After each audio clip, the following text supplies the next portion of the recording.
I want to say a couple of things about these candidates in this race for Congress, but I want to try to put it into some context.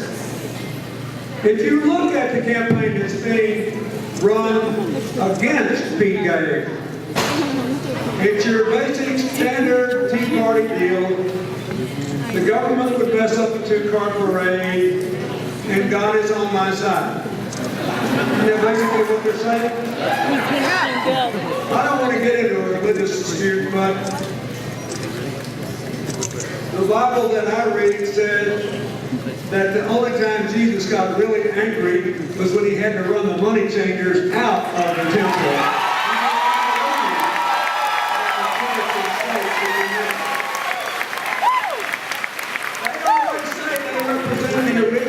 Of the framers of the Constitution, they were being appalled by anybody trying to use any religious image to advance a particular candidate.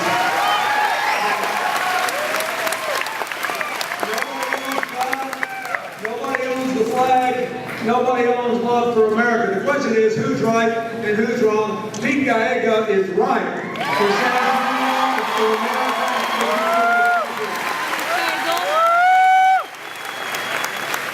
You know, I think it's because he had a lot of real jobs. Because he did not only work his way through college, he was a prosecutor. And when you're a prosecutor, you have to win on the evidence. You can't win on ideology, you actually have to show proof. He helped to create a law to establish a DNA database, so there would be proof, and innocent people would not go to jail, and guilty people could be proved guilty.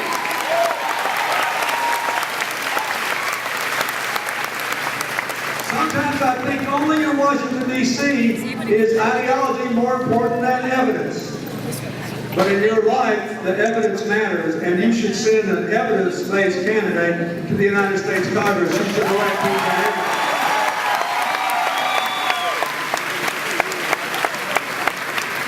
You should send him because he supports the DREAM Act.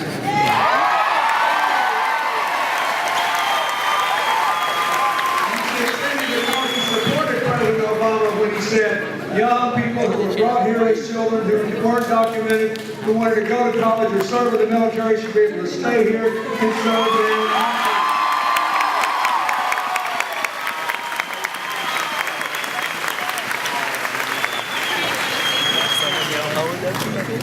You should send him because his opponent is attacking him for President Obama's health care bill and he wasn't even in Congress. And what they're attacking him on, I'll say more about that later, is claiming some savings in Medicare that was in their nominee, Paul Ryan's budget, that his opponent voted for. It takes some real guts to attack somebody for doing the same thing you did, but it takes even more to attack somebody for doing something he couldn't do that you did.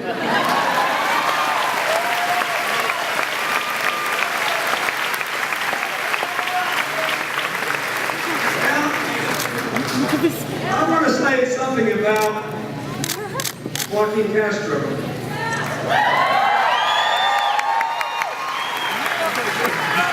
He is the current chair of the Higher Education Committee, right?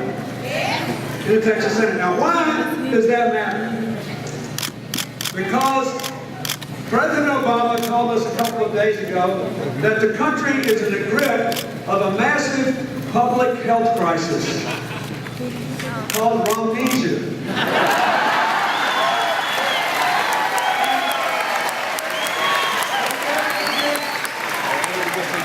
Virus spreading across America, infecting our brains, designed to make us forget everything that was said in the Republican primary for the last 2 years.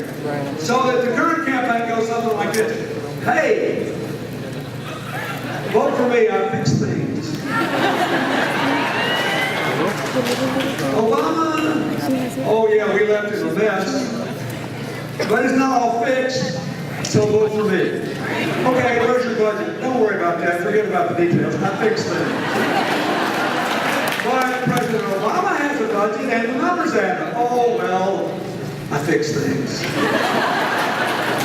But we just had the biggest one-year drop in unemployment in 17 years.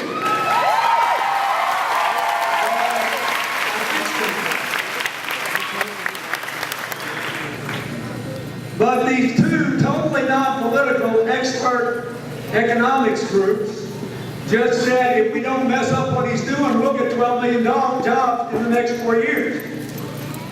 Well, that's why I promised you 12 million jobs. I want credit for what he did. I fixed things.